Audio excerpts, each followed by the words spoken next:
avec Christian Page et Camille. Radio X.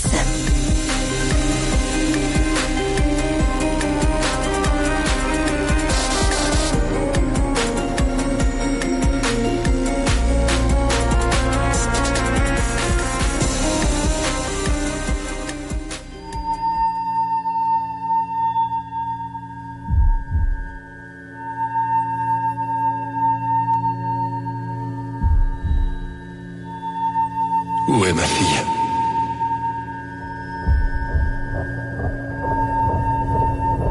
On ne disparaît pas comme ça.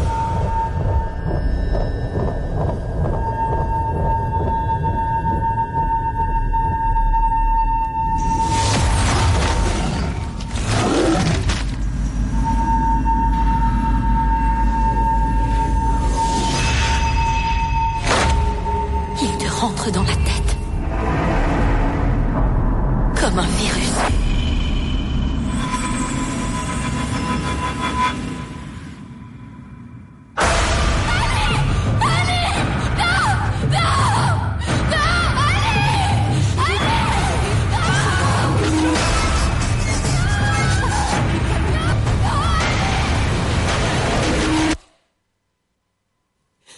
C'est lui.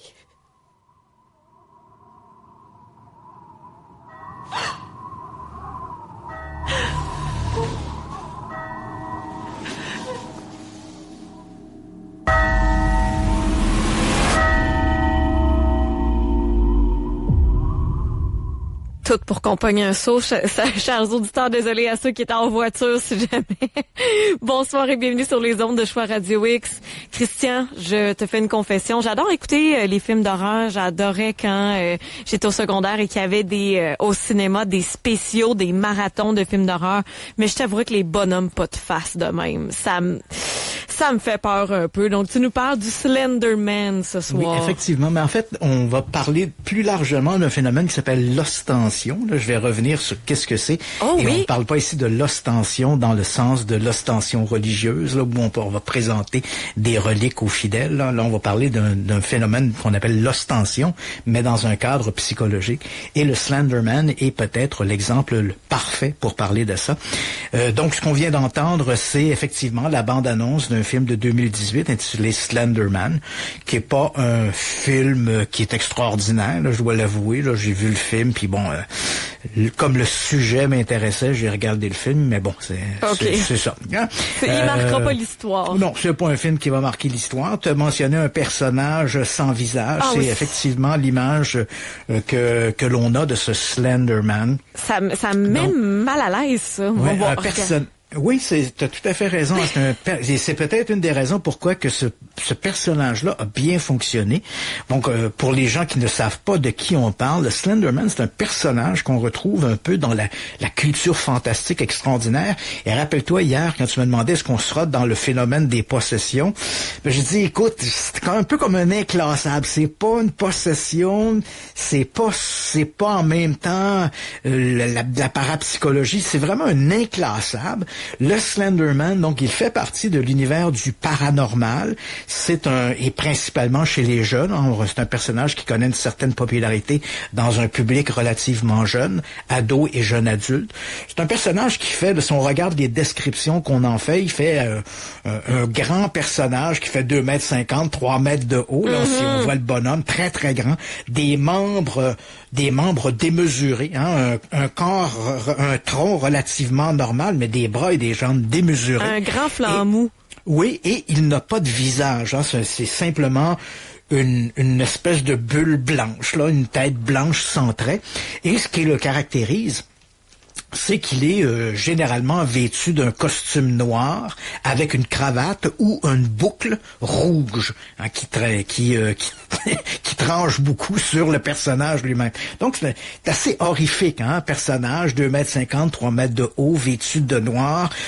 On parle complet noir, chemise blanche, boucle et cravate rouge et sans visage.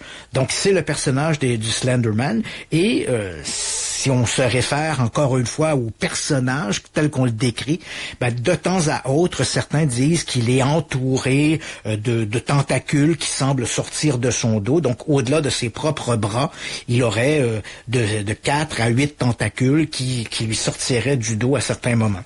Et le Slenderman, la réputation qu'il a, c'est de nous surveiller de loin. Il apparaît dissimulé derrière des arbres, dans des cours, dans des arrière-cours. Il nous surveille. Il est là. Hein, c'est un peu l'aspect angoissant du personnage. Il est là, il nous surveille. Et on dit qu'il enlève les enfants. Et donc cette histoire-là a quand même connu un rebondissement assez sordide. Donc là, on nous ramène vers un fait divers criminel. Non, vous n'êtes pas à l'émission du jeudi soir. mais ça me fait plaisir. Voilà, donc on retourne. On est le 31 mai 2014. On se trouve à Waukesha, qui se trouve dans le Wisconsin. C'est une petite bourgade à peu près à 40 km de Milwaukee. Et à ce moment-là, on a 2 adolescentes de 12 ans, Morgan Geyser et Anissa Weier, qui sont 2 bonnes amies, et elles décident de se faire un pyjama party, et elles vont inviter une 3e amie, elle aussi âgée de 12 ans, Peyton Lutner. Et leur idée, il faut le dire, Morgan Geyser et Anissa Weier sont fascinés par ce personnage du Slenderman. Comme il y a des gens qui se fascinent pour les personnages de vampires ou les personnages de loups-garous, on le sait, dans l'imaginaire jeunesse, ce sont des personnages très importants. On pense par exemple à la sortie des romans Twilight et compagnie, hein, qui ont catapulté chez un public jeune, en fait. Je plaide coupable. Oui, et un public jeune, et qui en même temps, c'est une nouvelle tangente, hein, comme on regarde, que ce soit la série ou que ce soit les livres, Twilight par exemple, on nous présente une vision beaucoup plus romantique de ces personnages. Les vampires, les loups-garous ne sont plus des personnages de films d'horreur comme on les imaginait, mais ce sont des gens qui ont une vie sociale. On apprend à découvrir à travers ces romans-là, on apprend à découvrir ces personnages-là au-delà du simple monstre qu'ils sont, les rivalités qu'ils ont entre eux, et quelque part aussi leurs propres histoires d'amour. Donc, qui rend la chose un peu plus personnel. On développe un lien plus personnel, plus personnalisé avec les personnages. Et c'est probablement pourquoi ces romans-là ont si bien fonctionné auprès d'un auditoire jeune, parce que en même temps, il faut pas se le cacher, dans les personnages de Twilight, on retrouve à travers ça une critique de l'enfance et de la jeunesse ou de l'adolescence. Hein.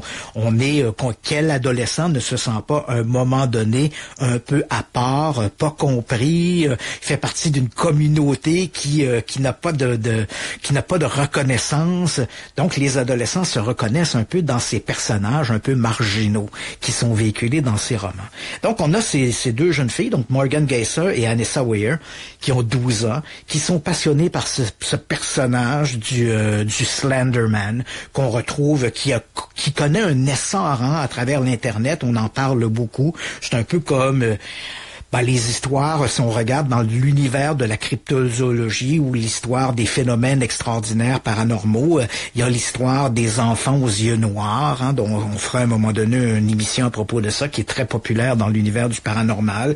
Les histoires de créatures qui sont assez nouvelles dans l'univers de la cryptozoologie. En la cryptozoologie, on parlait généralement Bigfoot, Sasquatch et le monstre du Loch Ness. Et puis voilà, depuis quelques années maintenant, on parle de Dogman, donc de nouvelles créatures qui s'ajoutent, à cette ménagerie de créatures étranges et qu'on retrouve dans Internet. Donc les jeunes sont friands de ces histoires-là. Et le Slenderman est un personnage dont les premières apparitions, les premières manifestations seront rapportées sur des sites Internet et qui vont connaître un énorme succès. L'Internet, faut pas se le cacher, hein, c'est un univers à part. Hein. Si on regarde par exemple des histoires comme le Blair Witch Project qui apparaît en 1999, qui est cette idée de c'est pas la première fois qu'on fait un film que on nous présente comme étant un documentaire ou des bandes vidéo retrouvées. Hein, ça a été utilisé comme mode de promotion d'une forme de cinéma d'auteur un peu dans les années 60, dans les années 70. J'ai en tête, par exemple, des films où on filmait, où on avait perdu la trace d'une équipe de scientifiques qui était partie quelque part dans l'Amazonie pour filmer des peuplades aborigènes qui étaient la dernière civilisation sur Terre qui avait jamais connu de contact avec l'homme blanc. Puis bon, bref, les aventuriers ont disparu, mais on a retrouvé leur bande, leur film, et là on montrait ça. Bon, évidemment, c'était une arnaque, tout ça était monté. Parce que la dernière peuplade sur Terre à laquelle il ne faut pas aller visiter, c'est ceux qui vivent sur l'île Sentinelle. Là, tu risques d'être accueilli avec des flèches. Mais bon, dans notre cas de notre peuplade amazonienne, c'était pas vrai, mais ça fait beaucoup jaser. Hein. C'était comme un truc comme Cannibal Holocaust, je crois, le titre du film dans les années 70. Et ça a marché, ça a bien fonctionné. Donc, on suivait un peu comme si c'était des vraies images tournées par une véritable équipe qui allait sur place, qui se faisait agresser comme ça par ces peuplades cannibales. Dans l'univers du paranormal, on avait eu également, dans les années 70, un film qui s'appelait La créature de Boggy Creek, où là aussi, on nous présentait une histoire de monstres un peu à la Bigfoot qui hantait une petite région, je crois d'ailleurs que c'était au Minnesota, au Wisconsin. Et puis, à un moment donné, on avait comme des soi-disant films d'archives et on suivait la créature. C'était quasiment fait comme un documentaire, mais évidemment, tout ça était purement inventé. Mais ça, il faut le dire, ça n'a pas fonctionné à cette époque-là. Les gens ont pas embarqué. C'était pas le momentum. Et puis, en 99, avec les médias sociaux qui apparaissaient, qui étaient de plus en plus populaires, arrive l'histoire du Blair Witch Project, où on nous raconte qu'un groupe de jeunes qui sont allés quelque part au Maryland filmer une histoire de sorcières, se sont perdus dans la forêt, puis on aurait retrouvé des bandes, et là on nous présente ça comme un montage avec ce qu'on appelle des jump cuts, là, donc c'est fait de manière très artisanale, puis on suit l'aventure de ces jeunes-là qui finalement était assez prenante et horrible, hein, parce que comme on suit ça, on suit leur peur, leur crainte, et éventuellement, le Blair Witch Project demeure à ce jour le film le plus rentable de toute l'histoire du cinéma. Parce que bon, ceux qui nous écoutent ce soir, si vous ne le saviez pas, Blair Witch Project est pas vrai. Hein, cette histoire-là est une histoire purement inventée, mais on a utilisé l'idée qu'il pouvait s'agir de vraies bandes vidéo. On a laissé courir en cette idée-là. On avait même développé à l'époque un site, Blair Witch Project, où les gens allaient là et on voyait des soi-disant films d'archives avec de soi-disant véritables groupes de bénévoles qui avaient cherché les jeunes dans la forêt. On avait des entrevues avec les policiers qui disaient « Ah ouais, on a cherché les jeunes ». Puis là, on avait même d'autres films d'archives qui montraient comment on avait retrouvé les bandes vidéo dissimulées dans les fondements d'une vieille maison abandonnée en forêt. Donc, il y avait tout ça qui ajoutait un élément de crédibilité. Et en fait, tout ça était purement inventé et ça a bien fonctionné. C'est un film qui a coûté moins de 100 000 $ à produire, The Blair Witch Project, et qui a rapporté un truc comme 250 millions $. Wow. Si on regarde, low budget, puis ouais, c'est ça. Le retour sur l'investissement, ben ça fait du Blair Witch Project le film le plus payant de toute l'histoire du cinéma. Donc, l'univers de l'Internet, il ne faut pas le sous-estimer. C'est un univers qui vit de lui-même et les jeunes donc regardent ça, s'alimentent à ces récits. Hein, vous pouvez passer des soirées entières à regarder des vidéos de soi-disant fantômes, d'objets qui bougent, de trucs de gens qui se font peur et qui se racontent plein d'histoires. Et c'est exactement dans cette communauté qu'on retrouve nos deux jeunes adolescentes. Et elles, ce qui les frappe, elles vont sur un site qui s'appelle Creepypasta, qui raconte des histoires horribles, hein, et parmi les histoires horribles que l'on raconte, il y a les apparitions du Slenderman et toute la légende qui entoure le Slenderman, qui aurait été vu dans des parcs où des enfants ont été portés manquants, disparus. J'avais lu 2008, ça se peut-tu? En fait, le Slenderman a été créé en 2009. Il apparaît sur Internet en 2009. D'accord. Et donc, on a nos deux adolescentes qui regardent ça. Elles sont fascinées, jeunes adolescentes, 12 ans. Elles regardent ça, elles sont fascinées. Mais en même temps, elles sont terrifiées par l'idée du Slenderman. Et à un moment donné, à quel moment perdent-elles prise avec la réalité?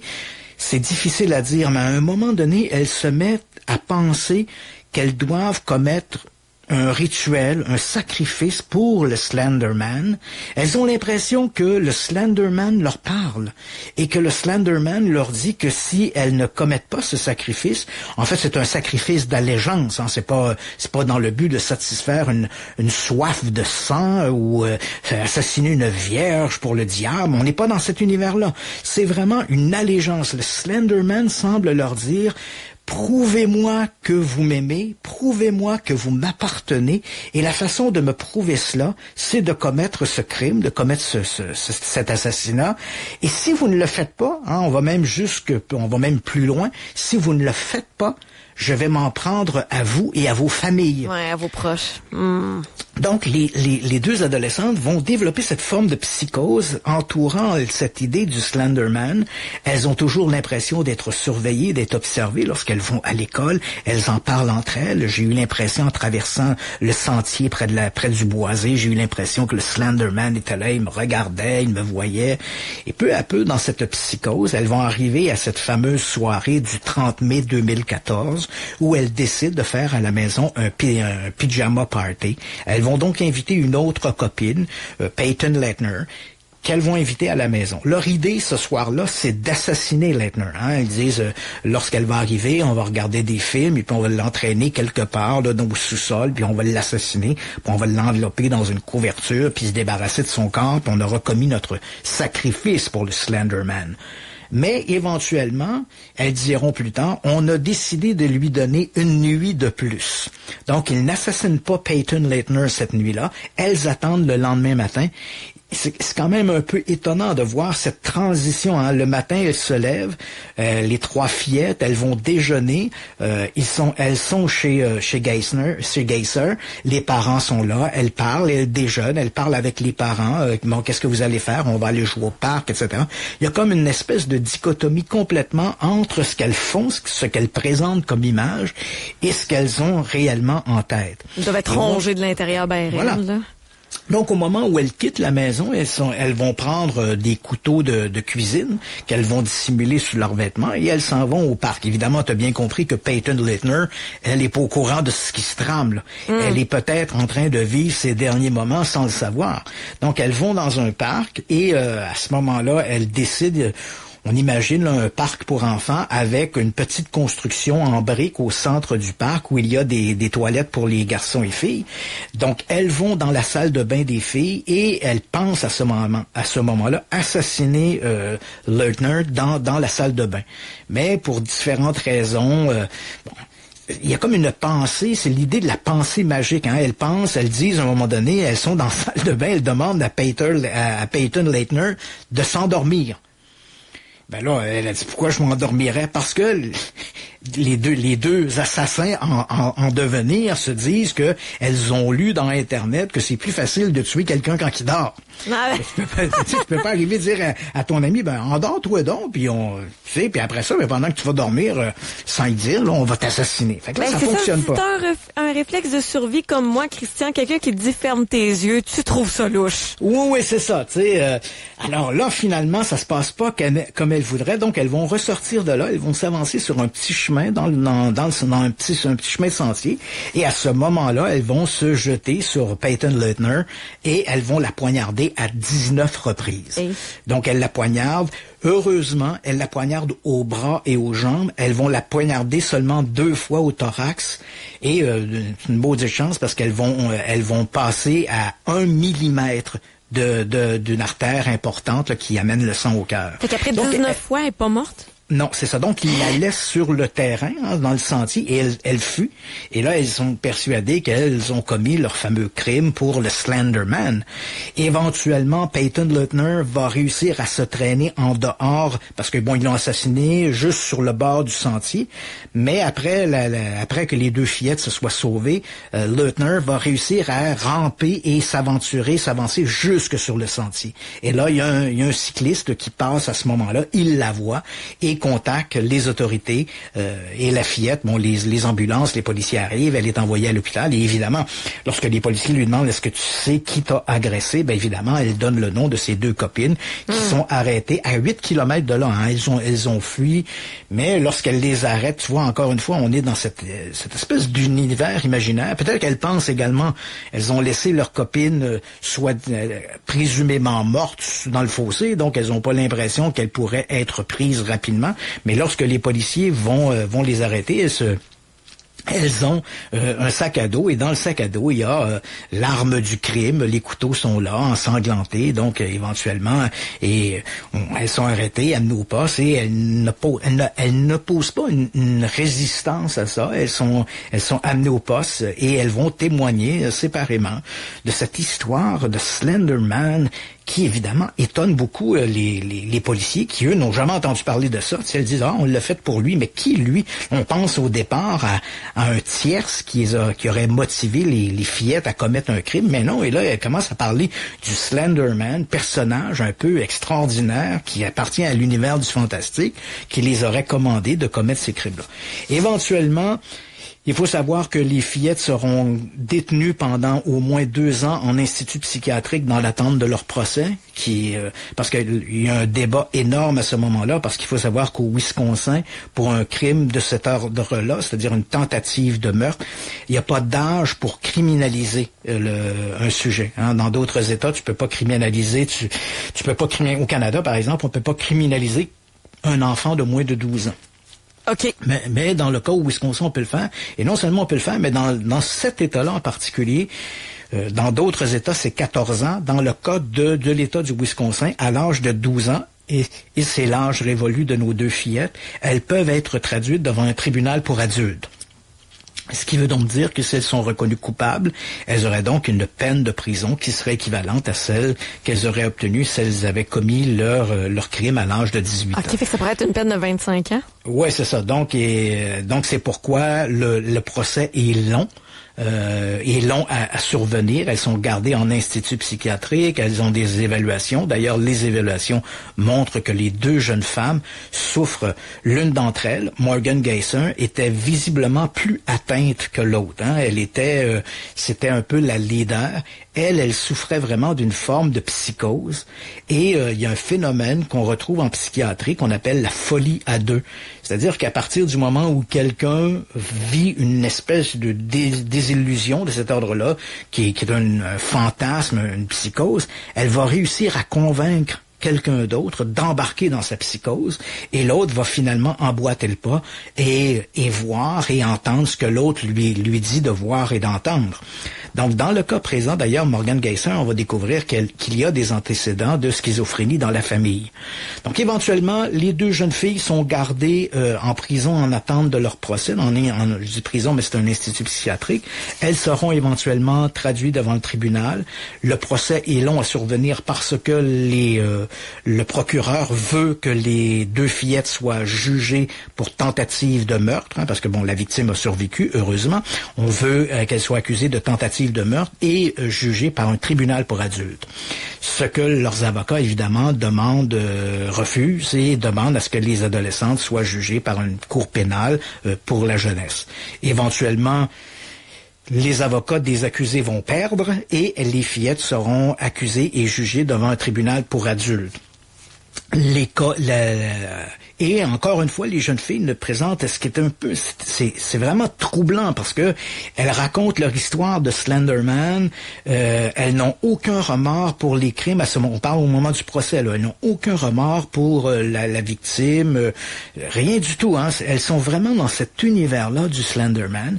Et éventuellement, durant le procès, il sera déterminé que les deux jeunes femmes souffre de troubles mentaux, c'est clair, et l'une, celle qui est la plus psychotique, si je puis dire, entre guillemets, va être condamnée à 40 ans dans une institution. Aucune d'entre elles ne va être condamnée dans un pénitencier, mais toutes les deux seront condamnées à de lourdes peines dans des instituts psychiatriques. La première, donc Morgan Gayser, est condamnée à 40 ans dans un institut psychiatrique, et à partir de 40 ans, elle pourra bénéficier d'une libération conditionnelle. Encore faut-il que les médecins à son chevet déterminent qu'elle ne représente plus un danger ni pour elle ni pour les autres. Et sa copine, Oui, tu allais dire. S'il y a un historique dans la famille de cette fille-là de schizophrénie, de maladie mentale, ça peut être sa nouvelle maison aussi longtemps. Oui, absolument, absolument. Et l'autre, Anissa Weier, elle est condamnée à 25 ans également dans un institut psychiatrique.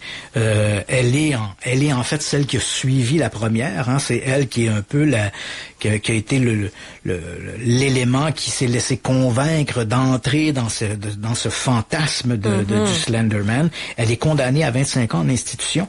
Et il faut savoir que Anissa Weier a été libérée il y a quelques mois à peine. Donc, elle n'a pas fait ses 25 ans. Elle a été libérée. Elle venait d'avoir 18 ans d'ailleurs. Elle a passé 6 ans derrière les barreaux. Elle a été libérée. Mais au moment où on se parle, elle vit avec son père et elle a un bracelet électronique à la cheville pour qu'on puisse suivre ses déplacements. Et ça, donc, elle va le garder pour minimalement encore 10 ans pour s'assurer que ses allées et venues sont surveillées et monitorisées, entre guillemets, pour s'assurer qu'elle ne représenterait pas un danger. Mais comme elle a été séparée de Geisser, qui était celle qui introduisait le fantasme, bien évidemment, elle avait plus de chances de se rétablir rapidement, puisque elle n'était que l'agent suivant de cette folie à deux. C'est ça. Donc, c'est un peu cette situation-là. Et ce qui est absolument extraordinaire, donc, cette histoire-là du Slenderman a alimenté la presse à l'époque, qui en ont fait un peu le chou gras. Tu comprends? 2 fillettes de 12 ans qui tentent d'assassiner une copine sur le fait elle croit une créature fabuleuse. C'est un peu comme quelqu'un qui commet un crime en disant, c'est le diable qui m'a demandé de commettre un crime, ou c'est le Bigfoot, ou n'importe quoi. Là, on se dit, wow, il y a comme, qu'on croit ou non au Bigfoot ou au diable, à un moment donné, il y a loin de la coupe aux lèvres entre dire je crois au diable et j'assassine mon voisin parce que je crois au diable. Tu comprends?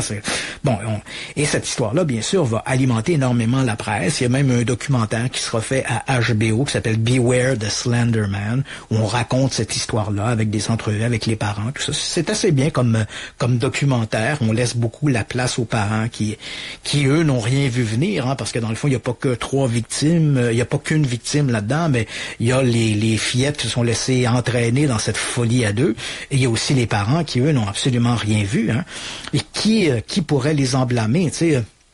Elles n'avaient pas des comportements, on a des entrevues avec les professeurs à l'école, tout ça.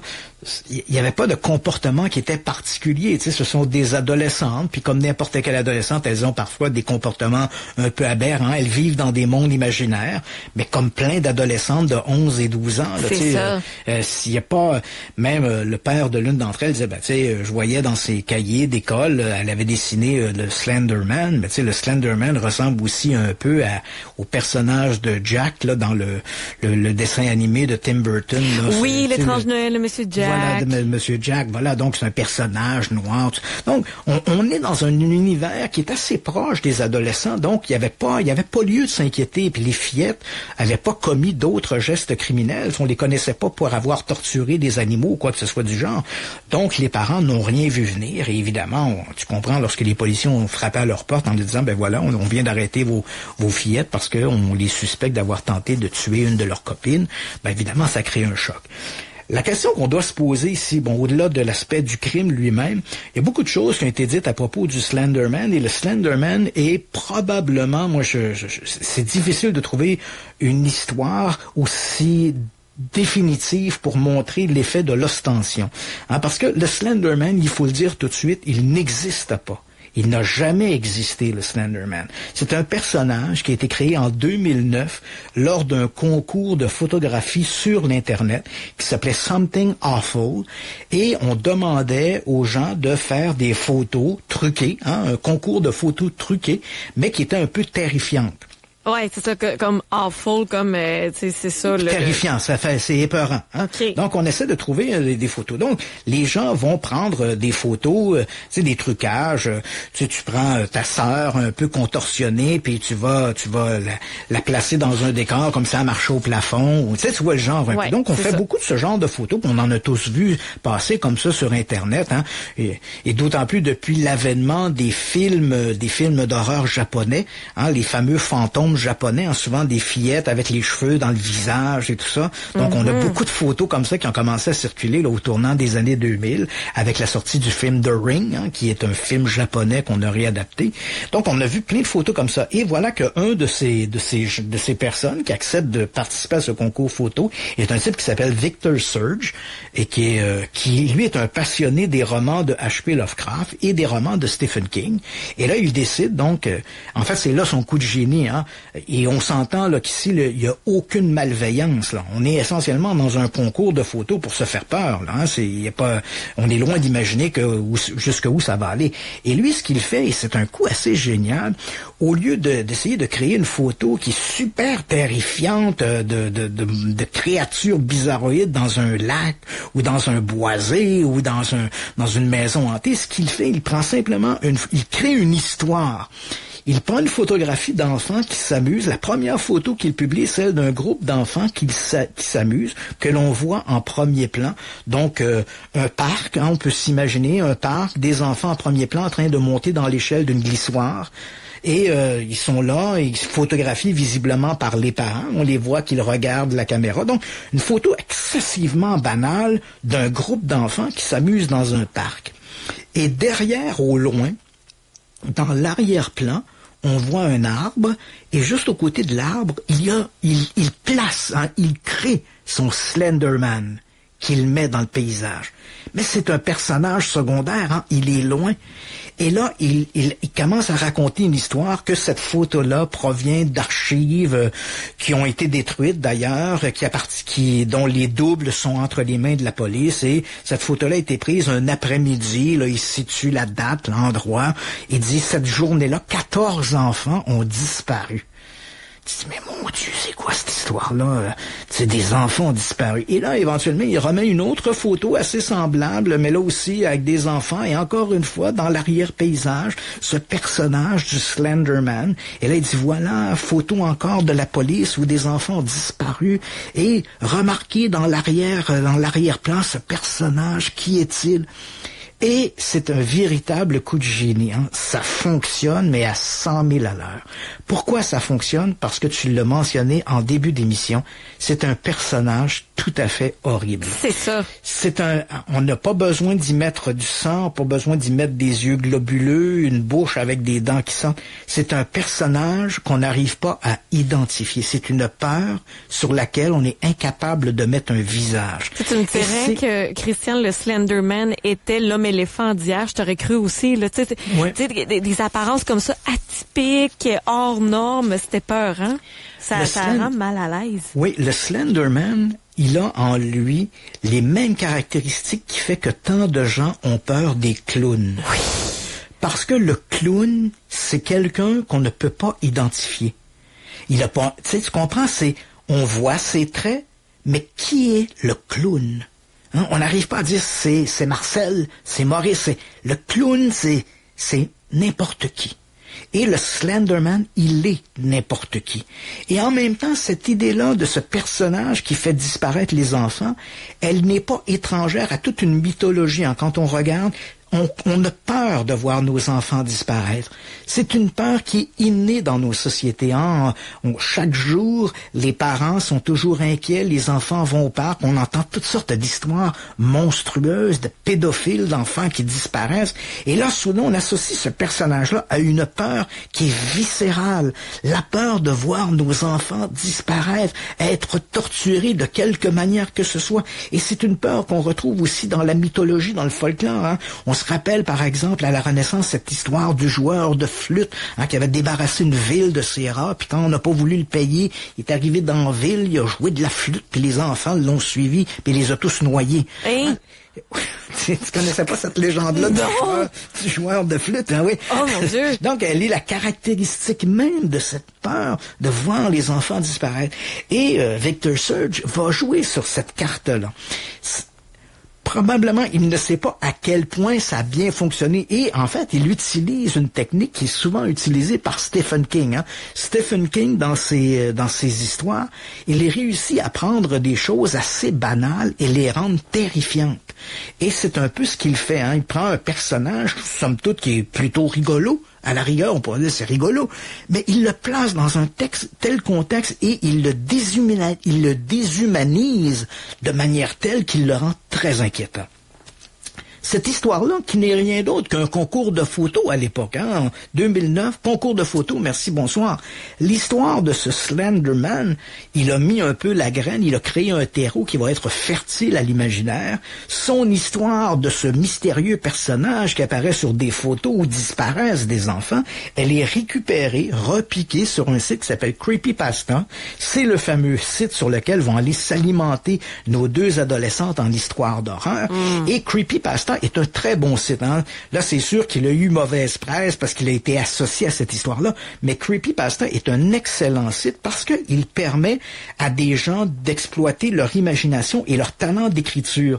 En fait, on met des grandes lignes d'une histoire, d'un personnage, peu importe, et les gens sont invités à composer, à écrire sur le personnage. Comprends-tu? Donc, à écrire une histoire. Donc, les gens... Donc, ça permet c'est extraordinaire. C'est un peu comme on ferait dans un cours littéraire. Moi, j'arrive, puis je dis à mes étudiants, ben voilà, l'idée est la suivante. On a quelqu'un qui disparaît en avion. Et maintenant, inventer l'histoire. L'avion s'est écrasé, était enlevé par les extraterrestres, peu importe. Je ne fais que lancer une idée, et à partir de là, les gens font travailler leur imaginaire, et vont écrire également. Puis on découvre là-dedans, sur Creepypasta, crois-moi, tu découvres des talents d'auteurs qui sont assez exceptionnels. Là. Tu dis là-dedans, il y en a quelques-uns qui sont clairement des Stephen King en herbe, là, hein, qui écrivent. Donc, on prend ces éléments-là, et on développe des histoires. Et certaines sont bien, certaines sont moins bonnes, d'autres sont mal écrites, d'autres sont très bien écrites, le suspense est maintenu, donc c'est vraiment un très bon site. Et d'ailleurs, ce site-là a été choqué de voir quand ce crime-là s'est produit. Hein, les administrateurs du site Creepypasta, quand ils ont vu ça, ils ont été un peu horrifiés. Et là, la mauvaise presse les gens disent c'est la faute de Creepypasta. Non, c'est pas de la faute de Creepypasta. C'est comme le jeune qui regarde un film à la télé puis il se prend, je sais pas moi, pour Superman ou Friday the 13th puis il en va assassiner le voisin. Ben là, tu sais, je veux dire, à un moment donné, il faut arrêter d'avoir toujours peur de ce qu'on connaît pas. D'ailleurs, Creepypasta, au moment où le crime a été commis contre cette jeune Peyton Lautner, ils ont fait une levée de fonds pour venir en aide à la famille de la victime, pour les soins médicaux et tout le reste. Hein. C'était des gens les administrateurs, c'est des gens responsables, et les gens qui écrivent sont pas forcément des adolescents. Là. Il y a des adultes, il y a des auteurs en herbe, des gens qui s'abusent à faire ça parce que entre leur travail à l'usine, ils aiment bien se développer leur travail, leur talent d'écriture. Donc c'est un très bon site qu'on ne peut que encourager. Malheureusement, il y a eu ce dérapage-là à cause de ces deux fillettes qui sont allées lire des histoires sur le Slenderman et ont soudainement cru que tout ça était vrai. Ce qui nous amène finalement à ce qu'on appelle le phénomène de l'ostension. Et ce phénomène de l'ostension, on a tendance à l'oublier. C'est un phénomène qui est purement psychologique et qui pourtant est très important dans l'univers dans plein d'autres univers, mais principalement dans l'univers du paranormal. Okay. C'est un phénomène qui fait que la littérature, l'environnement culturel va se transférer dans la réalité. Et ça, il faut toujours se méfier de ça. Quand on entend des histoires qui nous parlent d'ovnis, d'enlèvements extraterrestres, je sais que les gens il y a des gens qui tiennent mordicus à la réalité factuelle de ces événements-là. Et là, on pourra longuement en discuter. Là, est-ce que c'est vrai que les gens sont enlevés par des extraterrestres? Oui. Tu sais, comprends-tu? C'est tout un débat. On peut ouvrir un débat là-dessus. Mais au-delà de l'idée que est-ce que ces événements-là sont vrais ou non, il faut toujours regarder et se questionner dans quelle mesure le phénomène tel qu'on le véhicule dans la culture actuelle est inspiré ou trouve ses racines dans un univers qui est fantasmé. Et dans le cas du Slenderman, c'est l'exemple le plus parfait. Hein. Ça commence par un banal concours de photographie qui va se transférer sur un site d'écriture, et ce site d'écriture éventuellement va amener des jeunes à commettre un crime en croyant que le personnage est vrai. Mais au-delà de ces deux fillettes, il faut savoir que si tu vas sur l'Internet, il y a des centaines de gens qui, depuis 2009, depuis 2010, disent avoir vu le Slenderman. Donc, on a des récits de gens qui affirment « Je l'ai vu, le Slenderman. Je suis allé en forêt et au détour d'un arbre, je l'ai vu, il était là. » Et là, ces gens-là sont prêts à jurer de la réalité de leurs observations.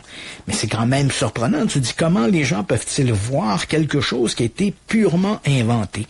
Et là, si tu vas du côté du mysticisme et de l'ésotérisme, qui, eux, trouvent tout le temps le moyen de tout expliquer de façon un peu, avec des hypothèses souvent un peu fantaisistes, c'est l'idée de l'égrégore. Dans l'univers, je sais pas si tu avais entendu cette expression-là, l'égrégore, mais l'égrégore dans l'univers de l'ésotérisme et de l'occultisme, c'est l'idée que la pensée peut éventuellement créer quelque chose. Elle peut créer quelque chose de physique. Hein. Donc, s'il y a des gens qui croient que le Slenderman existe... Comme des hallucinations, un peu? Ben, en fait, ça serait comme une hallucination qui prend vie. Hein. C'est comme l'imagination va créer le personnage et il va prendre vie, il va exister réellement. C'est l'égrégore. Bon, en réalité, les psychologues et les psychiatres pensent plutôt que c'est un transfert entre la culture populaire et la réalité. Et ça, on voit ça. Si on prend, par exemple, un sujet qui est très populaire, le phénomène des ovnis, il faut quand même se rappeler que tout ce que l'on rapporte aujourd'hui sur les ovnis, tant leur façon de se déplacer, tant leur mouvement, tant les personnages que l'on rapporte dans les ovnis, les pilotes, la physionomie de ces personnages-là, leur comportement, tout ça appartient à l'univers d'abord de la science-fiction. Donc, avant même que les ovnis existent dans notre réalité, il y avait déjà des auteurs de science-fiction qui avaient tout imaginé ça. Donc, si on se réfère, par exemple, à des récits lorsque la science-fiction apparaît, on est à la fin du 19e siècle, les pionniers de la science-fiction, c'est des gens comme H.G. Wells, par exemple, qui vont écrire La machine explorer le temps, La guerre des mondes et tout ça. Là.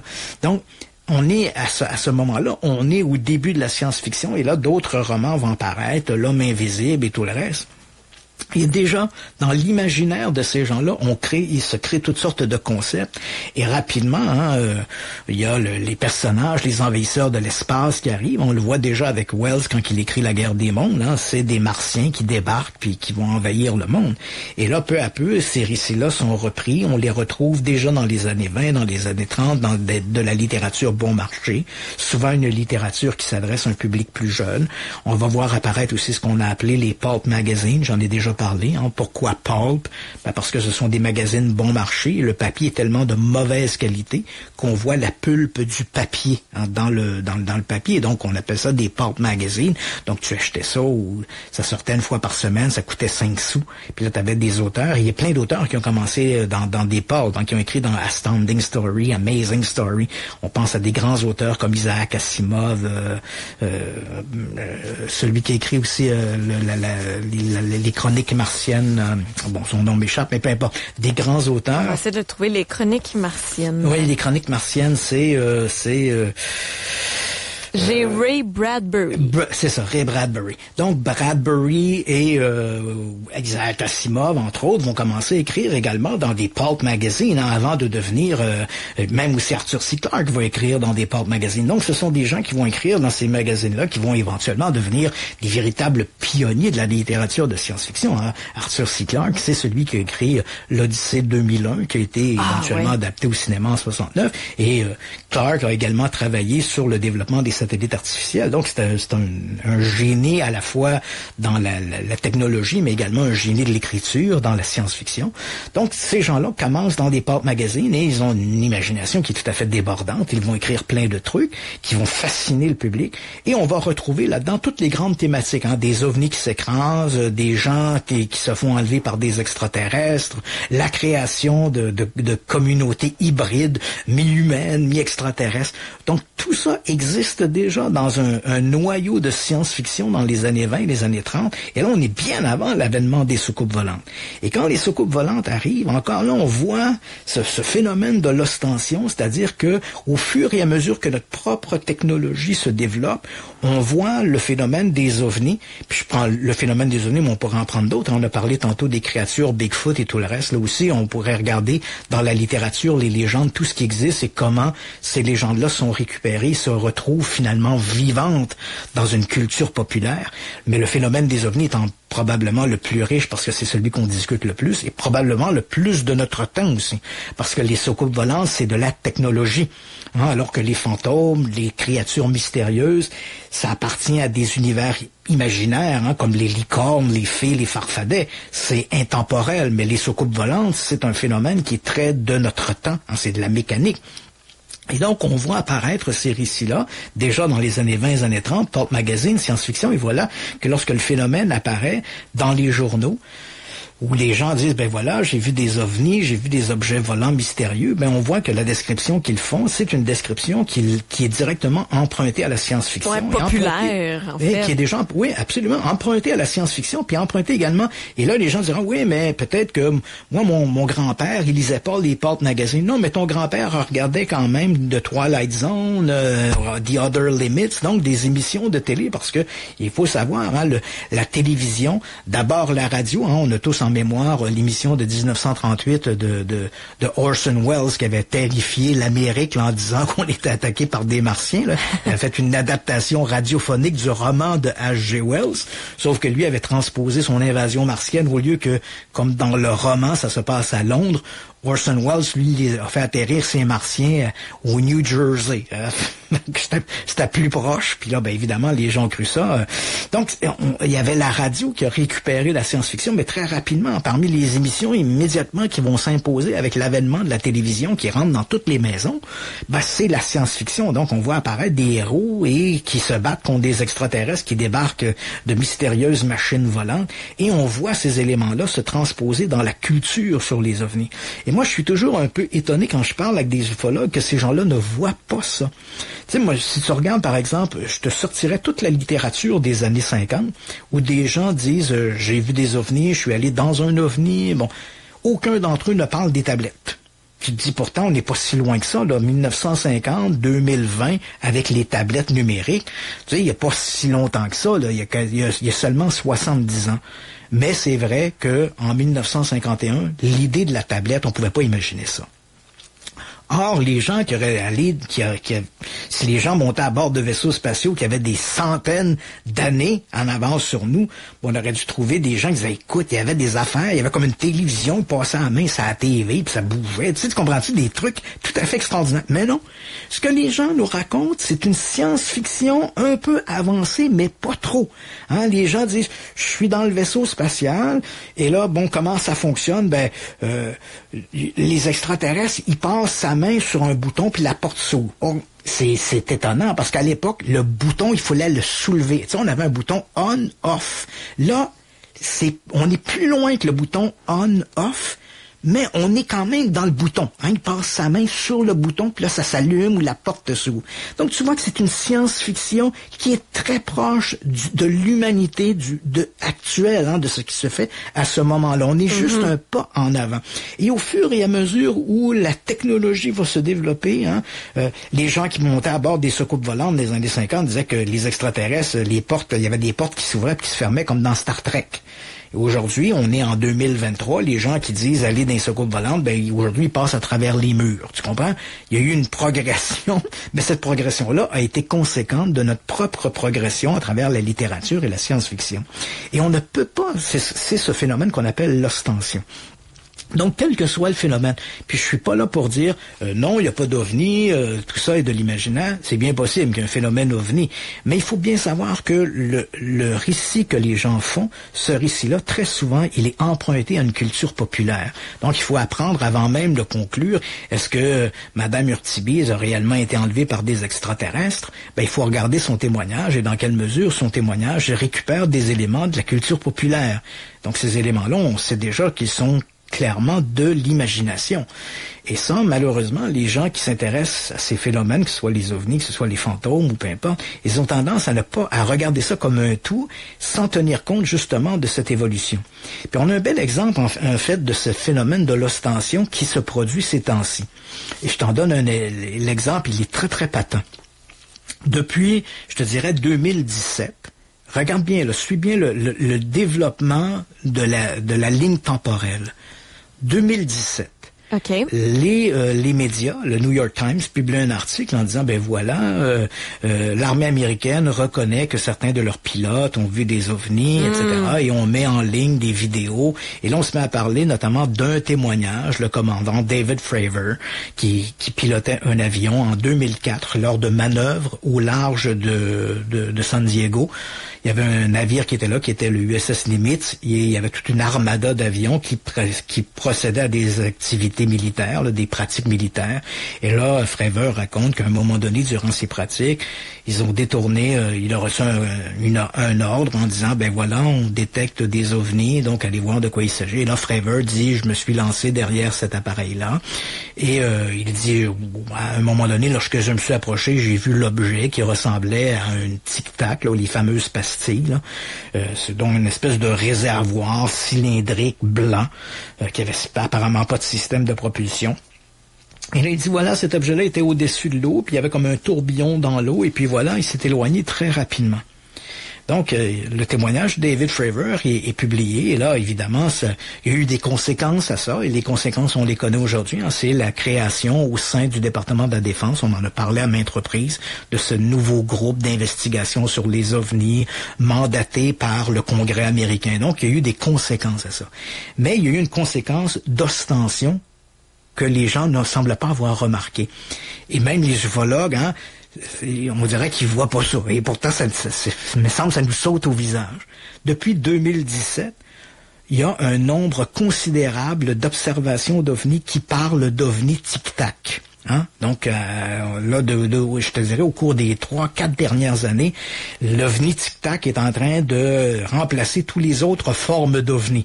On avait eu les ovnis soucoupes, on avait eu les ovnis triangulaires. Là, les gens se mettent à voir des ovnis tic-tac. Des capsules. Ouais, des capsules volantes. Mais la capsule volante, puis là, on se dit, ben, c'est comme l'ovni observé par David Fravor. Hein? Puis c'est sérieux, parce que David Fravor est un militaire, puis on sait les conséquences. Mais soyons logiques, là. L'histoire que raconte David Fravor, il la raconte en 2017. Mais son observation remonte à 2004. Pourquoi, entre 2004 et 2017, personne n'a vu d'ovni en forme de tic-tac?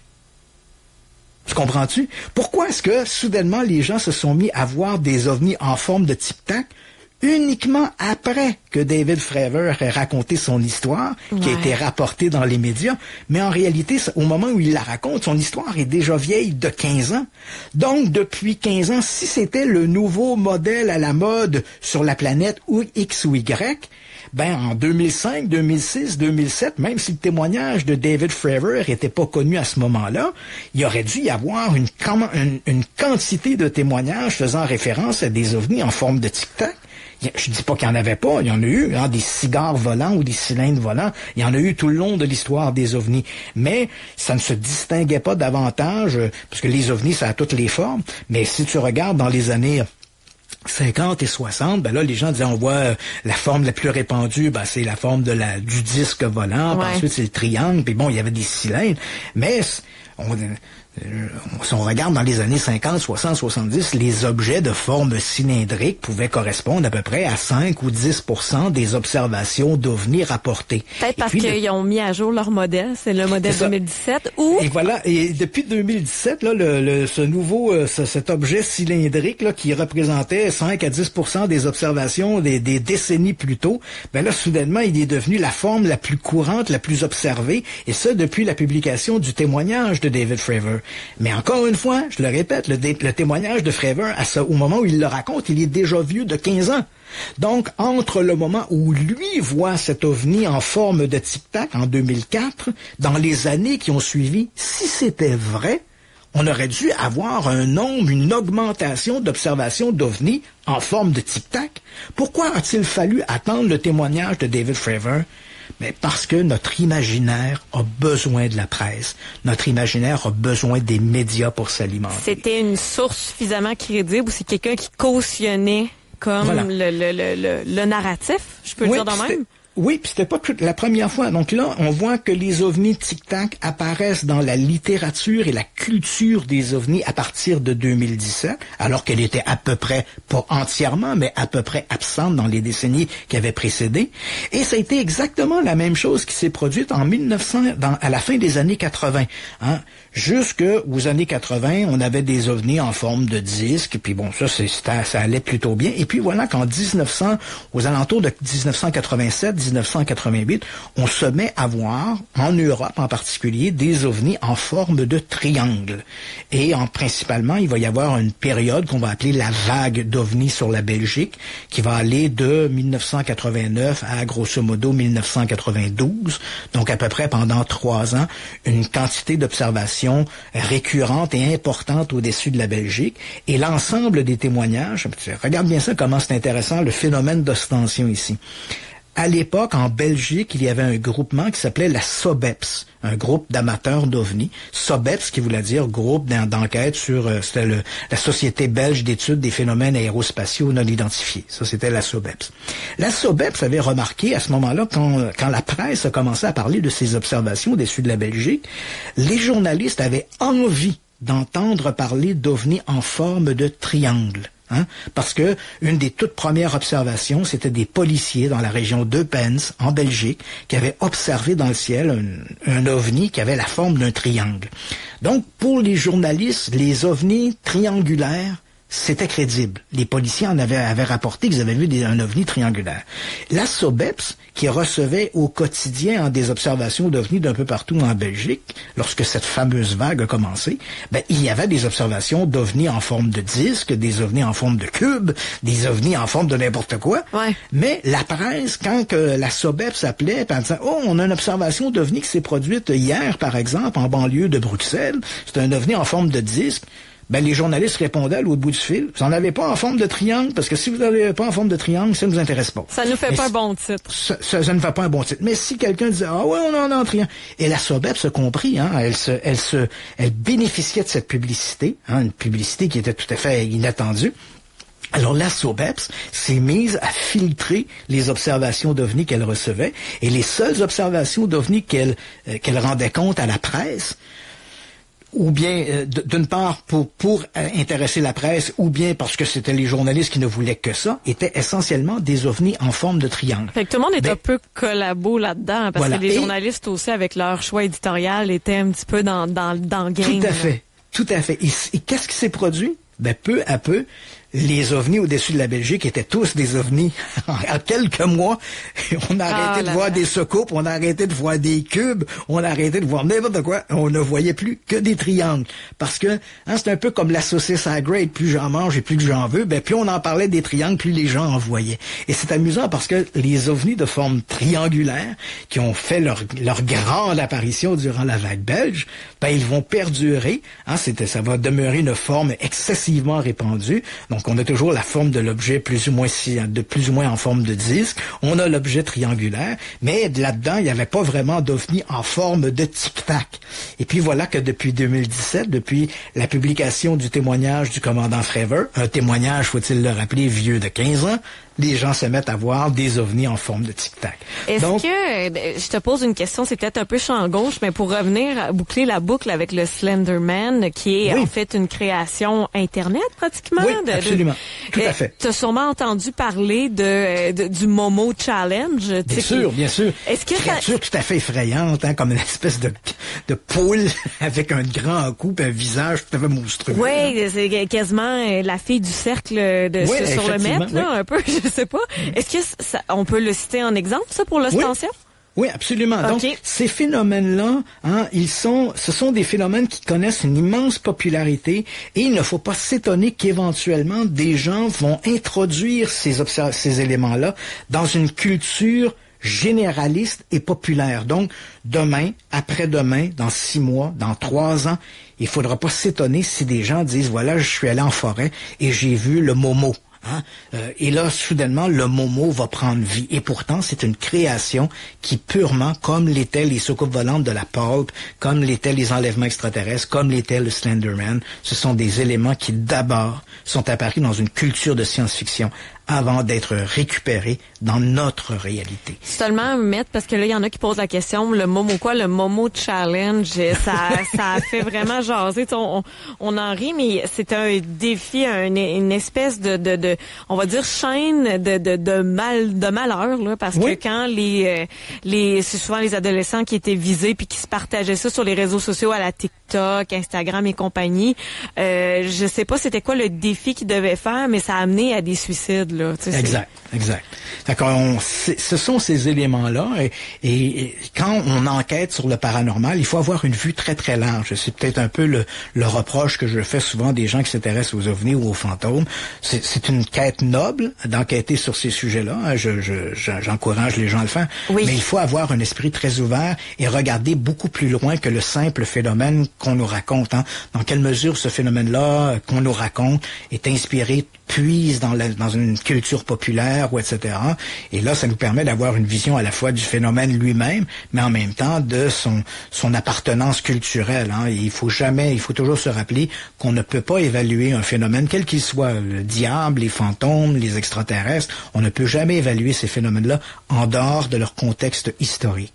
Donc, si tu veux essayer de comprendre pourquoi les gens avaient peur du diable à la Renaissance, comme on en a parlé la semaine dernière lorsqu'on parlait des sorcières de Salem, il faut que tu essaies de penser comme quelqu'un qui vivait à la Renaissance. Il faut que tu penses comme quelqu'un de la Renaissance. Si tu veux voir comment quand on regarde des séries comme ma fameuse série très populaire, là, Nos ancêtres, les extraterrestres, oui. Tellement, si tu regardes cette série-là, si tu veux comprendre comment ces dieux-là étaient interprétés, faut que tu penses comme ces gens-là. Tu dois pas penser comme quelqu'un qui vit en 2023. Si tu dis, voilà pourquoi les Mayas, par exemple, vénéraient le serpent à plumes, Quetzalcoatl, faut que tu essaies de penser comme si tu étais un Maya qui vivait aux alentours de l'an 700 après Jésus-Christ. Tu comprends-tu? Quelle était ta relation avec les divinités, le ciel? Quelles étaient les attentes? Quelle était ta dépendance des mouvements célestes pour les cultures, pour la pluie, etc. Donc, il y a tout un élément, un bagage culturel que tu dois comprendre si tu veux interpréter comment ces gens-là pensaient. Puis tu dois faire ça également si tu lis la Bible, puis tu dis, regarde, tel témoignage dans la Bible, le char d'Ézéchiel, un char de feu, c'est sûr que si tu regardes ça avec les yeux d'une personne de l'an 2023... Et non croyante, là. Et non croyante, tu vas dire, ça devait être une soucoupe volante. Mais si tu essaies de regarder ça, comment les Hébreux, eux, voyaient, et on parle ici de la Torah, au tout début là, du judaïsme, on est à peu près 600 ans avant Jésus-Christ, comment ces gens-là interprétaient les divinités, comment ils voyaient Dieu, comment ils voyaient les anges, comment ils voyaient toute cette orchestration, cette articulation de l'au-delà, et leur culture qu'ils avaient en lien avec les autres sociétés. Hein. Je l'ai souvent dit à l'émission, les dieux, hein, on se volait les uns les autres. Il faut pas se le cacher. Les Hébreux de l'époque étaient en contact avec les Égyptiens, ils étaient en contact avec les Sumériens, les Babyloniens, et chacun volait ou empruntait aux autres cultures. Ah, il leur changeait de nom, c'est ça, carrément, oui. C'est comme par exemple, au départ, dans la religion, dans le judaïsme, il n'y a pas vraiment un diable. Hein. Dieu, il est bon puis pas bon en même temps. C'est lui qui décide si c'est bon, puis quand c'est pas bon, il wipe le monde, il envoie des déluges, merci, bonsoir. mais les gens les premiers Hébreux, quand ils ont commencé quand ce système-là, il a commencé à s'orchestrer, ils ont vu que les Babyloniens, eux, avaient un dieu pas fin qui s'appelait Baal, et ça permettait à leur Dieu qui était bon d'avoir plus de gloire parce qu'il se battait contre une antithèse. Et là, soudainement, on va voir apparaître dans les premiers siècles du judaïsme une opposition à Dieu par Lucifer. Et là, à ce moment-là, Dieu, évidemment, va gagner avec plus de gloire. Tu sais, si tu te bats puis tu n'as pas d'ennemis, il n'y a pas grand mérite à gagner. Alors, si on te trouve un ennemi... Je regarde le temps, on l'a complètement échappé, mais... Mais bon, on l'a échappé, mais bon, bref, c'est ça. Donc, c'était notre phénomène de l'ostension ce soir. J'ai appris un nouveau terme, merci à toi, puis avec plaisir. J'ai vraiment adoré, c'est tellement pas grave pour le temps. Je regardais, j'ai fait, que j'aimerais avoir une machine à remonter dans le temps pour ça, ou encore d'être capable de me connecter connecter à des mémoires, tu sais, de cerveau qu'on a gardé pour la science, pour avoir cette vision-là d'autrefois, tu sais, de penser comme la préhistoire. Bref, merci Christian. On reprend ça demain. Ça fait plaisir. On se reprend ça demain. Ciao. Bye bye. Radio X Files. Radio X. Le space. Hey, salut Richard. Besoin d'un petit remontant? C'est ça qu'on veut. Le soir, J'ai sauvé les meubles chers. on a ce qu'il vous faut. Le Space Cast. Avec JF Rich Blais et Camille. On repassera. Lundi au jeudi, 20h.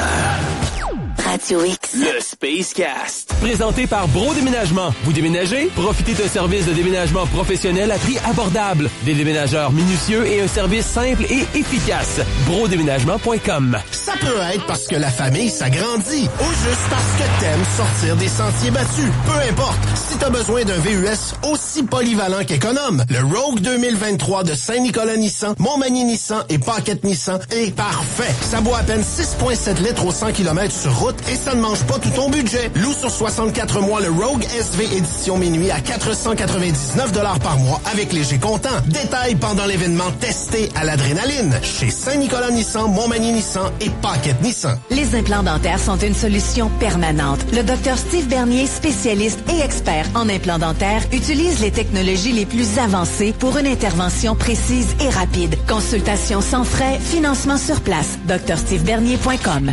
L'abus de plaisir n'est pas dangereux pour la santé. Découvrez tous nos produits érotiques pour couple dédiés aux amoureux